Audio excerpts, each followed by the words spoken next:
এই যে ব্রাজিল সাপোর্টাররা, আপনারা সবাই জানেন 26 তারিখ রাত 2টাতে কিন্তু প্রীতি ম্যাচ খেলার জন্য ব্রাজিল vs ফ্রান্স মাঠে নামতেছে। তো অনেকেই বলতেছে যে আগামী 26 তারিখের শুক্রবার রাত 2টাতে ব্রাজিল vs ফ্রান্স মাঠে নামতেছে। তো এটা কিন্তু শুক্রবারে হবে না, ওইটা কিন্তু বৃহস্পতিবারে রাত্রে হবে। 26 তারিখ রাত 2টায় কিন্তু বৃহস্পতিবারে রাত 2টায় হয়। তো আপনাদেরকে তো আমি এই খবরটা জানিয়ে দিলাম, আপনারা ভুল নিউজে কিন্তু কান দেবেন না। তো আগামী 26 তারিখ রাত 2টাতে ব্রাজিল vs ফ্রান্স প্রীতি ম্যাচ খেলার জন্য মাঠে নামবে। তো ব্রাজিল কিন্তু এই মুহূর্তে অনুশীলনীতে কিন্তু যোগ দিয়েছে। সেই জায়গা থেকে একটা কথা আমি বলতে চাই যে অনুশীলনী করতেছে ব্রাজিল টিম। এই মুহূর্তে কিন্তু ফ্রান্সের সঙ্গেও কিন্তু ব্রাজিল টিম কিন্তু হাড্ডাহাড্ডি সমতায় খেলাটা হবে, কারণ ফ্রান্সও কিন্তু অনেক বড় দল।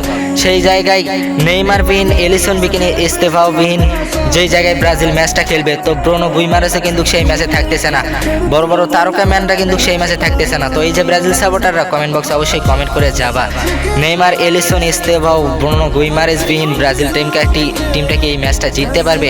অবশ্যই কমেন্ট বক্সে কমেন্ট করে যাবা, কমেন্ট করতে কিন্তু ভুলবা না।